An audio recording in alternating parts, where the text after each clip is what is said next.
বিধ্বংসী ঝড়ে লণ্ডভণ্ড হয়ে যায় জলপাইগুড়ি। আর সেই রাতেই জলপাইগুড়ি ছুটে যান মুখ্যমন্ত্রী মমতা বন্দ্যোপাধ্যায়। পরের দিন আলিপুর দুয়ারেও গিয়েছিলেন তিনি। অন্যদিকে সোশ্যাল মিডিয়ায় পোস্ট করে মৃতের পরিবারের প্রতি সমবেদনা জানিয়েছিলেন প্রধানমন্ত্রী নরেন্দ্র মোদী। কিন্তু কোচবিহারের সভায় এসে দুর্যোগ নিয়ে কোনো কথা বলতেই শোনা যায়নি প্রধানমন্ত্রীকে। এবার কোচবিহারের সবাই ঝড় নিয়ে প্রধানমন্ত্রীর নীরবতাকে নিয়ে পাল্টা প্রশ্ন তুললেন মুখ্যমন্ত্রী।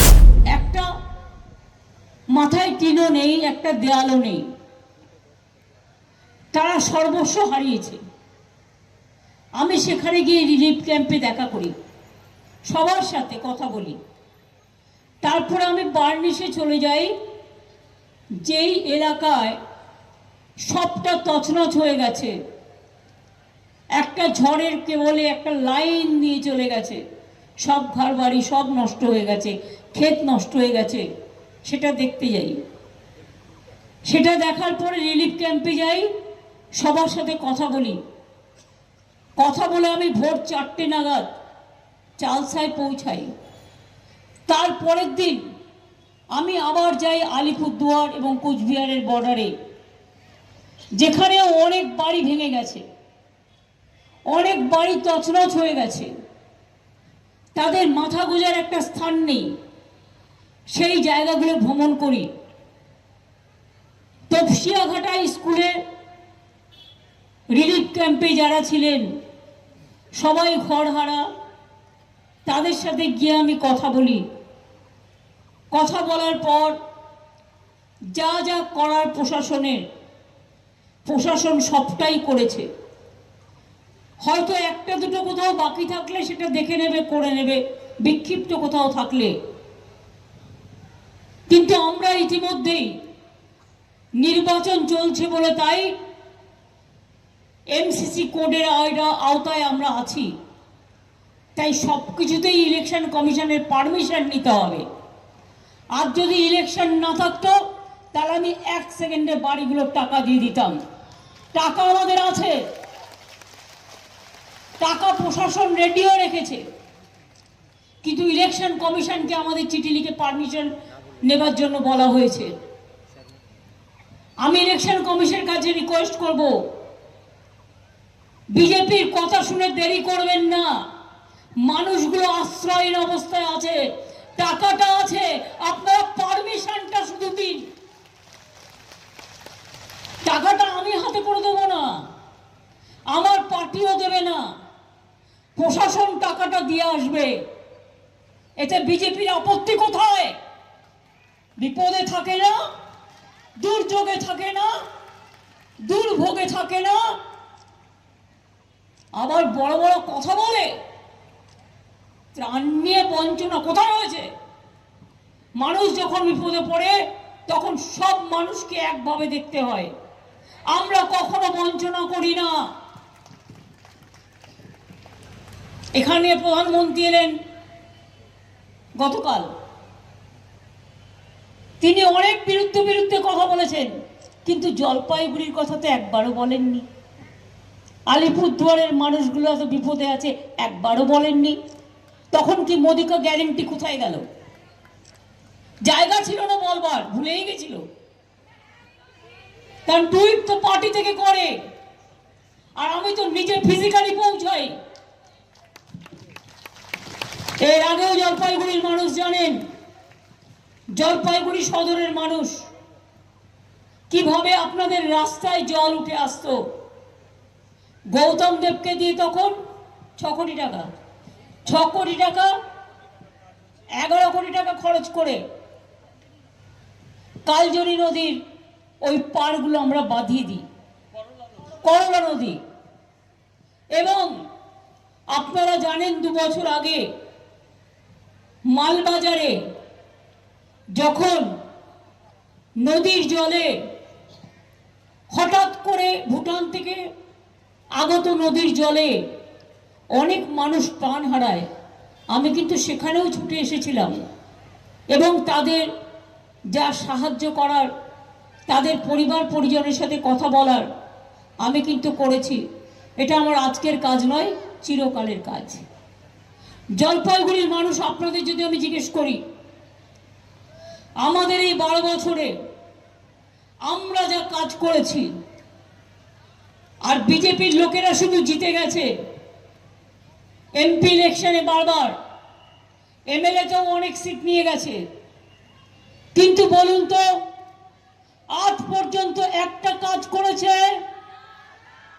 জলপাইগুড়ির সার্কিট বেঞ্চ আমরা করেছি, টাকা পয়সা আমরা দিয়েছি, কোর্ট পারমিশন দিয়েছি। জলপাইগুড়ি জেলা হসপিটাল আমরা করেছি, মেডিকেল কলেজ আমরা করেছি, বিশ্ব বাংলা ক্রীড়াঙ্গন কেন্দ্র আমরা করেছি, উত্তর কন্যা রাজ্যের সেক্রেটারিয়েট আমরা করেছি, ভোরের আলো আমরা করেছি, বেঙ্গল সাফারি আমরা করেছি, বানারহাট ক্রান্তি নতুন ব্লক আমরা করেছি, জয় সেতু আমরা করেছি, ইউনিভার্সিটি ক্যাম্পাস আমরা করেছি, পঞ্চানন নামে ইউনিভার্সিটি আমরা করেছি, পঞ্চানন বর্মন নামে খালসামারিতে আরেকটা ইউনিভার্সিটি ক্যাম্পাস হচ্ছে। রাজা আপনারা জানেন চিল্কা রায়ের বড় মূর্তি করে দিতে বলেছিল, তাও করে দিয়েছি। রাজবংশী একাডেমি করে দিয়েছি, কামতাপুরী একাডেমি করে দিয়েছি, মাইনরিটি একাডেমি করেছি, বোর্ডেও অনেকগুলো বোর্ড করে দিয়েছি। এবং শুধু তাই নয়, কত টুরিস্ট কটেজ তৈরি হয়েছে, তরাই ডুয়ার্সে হোমস্টে কত তৈরি হয়েছে, হিন্দি কলেজ বানারহাটে করে দিয়েছি, মাটিগাড়া ফাঁসি দেওয়া ওখানেও আছে, বাকিটা কি আছে? আইটিআই করে দিয়েছি, পলিটেকনিক করে দিয়েছি, জলপাইগুড়ি রাস্তা ভুটান এবং বাংলাদেশ রাস্তায় যাওয়া যায় সেটাও আমরা করে দিয়েছি। অনেকদিন কাজ বন্ধ ছিল, একটু দেরি হয়েছে, ধূপগুড়িতে একটা প্রবলেম ছিল আর ইসলামপুরে একটা প্রবলেম ছিল, সেটাও করে দিয়েছি। ধূপগুড়িতে যখন আমি আমাদের প্রার্থী করলাম নির্মল বাবুকে, তিনি মানুষকে কথা দিয়েছিলেন যদি আমি জিতি আমি ধূপগুড়িকে সাব ডিভিশন আমরা করিয়ে দেব। আমাকে বললেন মানুষ জেতালেন, মানুষ কথা দিয়েছে মানুষকে, আমি সঙ্গে সঙ্গে ধূপগুড়ি সাব ডিভিশন করে দিলাম, বানারহাট ক্রান্তি ব্লক করে দিলাম, ধূপগুড়ি মহকুমা করে দিলাম। এবার আপনারা জানেন বেঙ্গল সাফারি থেকে শুরু করে 100 বেডের হসপিটাল থেকে শুরু করে চ্যাংড়াবান্ধা রেল লাইন কে করেছে? চ্যাংড়াবান্ধা মালবাজার আমি করেছিলাম। জলপাইগুড়ি ঝগিগোপা ময়নাগুড়ি কে করেছে? আমি করেছি। আলিপুরদুয়ার নতুন স্টেশন কে করেছে? আমি রেল মিনিস্টার হিসেবে টাকা দিয়েছি। জলপাইগুড়ি স্টেশন করেছি, নিউ জলপাইগুড়ি করেছি। আর মনে রাখবেন সারা ভারতবর্ষে মাত্র 20টা রেলওয়ে রিক্রুটমেন্ট বোর্ডের সেন্টার ছিল, আমি শিলিগুড়িতে নতুন করে করে দিয়েছি, যাতে নর্থ বেঙ্গলের ছেলেমেয়েরা এখানে সুযোগ দিতে পারে পড়াশোনা। এরকম অজস্র কাজ আগেও তো আপনারা দেখেছেন। 34 বছর সিপিএম ছিল, জ্যোতিবাবু আসতেন হলঙে ঘুরতেন চলে যেতেন।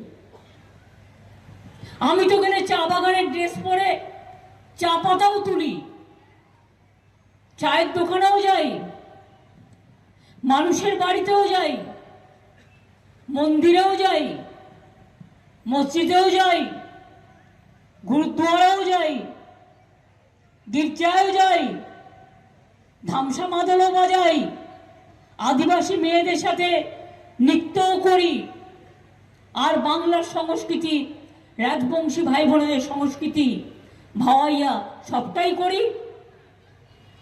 তো সবটাই যদি আমরা করি, ইলেকশনের সময় মোদি বাবু আপনি এসে ভাষণ দেবেন, আপনার গ্যারেন্টি কি সংবিধান পুরোপুরি ভেঙে দেওয়া? আম্বেদকরের নাম যাতে না থাকে, বিরসা মুন্ডার নাম যাতে না থাকে, গান্ধীজির নাম যাতে না থাকে, নেতাজির নাম যাতে না থাকে, রবীন্দ্রনাথের নাম যাতে না থাকে, নজরুলের নাম যাতে না থাকে, পঞ্চানন বর্মার নাম যাতে না থাকে, আরো বিশিষ্ট অনেক মানুষ আছে বিভিন্ন জেলায়, সংস্কৃতিপ্রেমী মানুষ, ভারতবর্ষের সংস্কৃতি শেষ করে দিয়েছে, দেশটাকে বিক্রি করে দিয়েছে।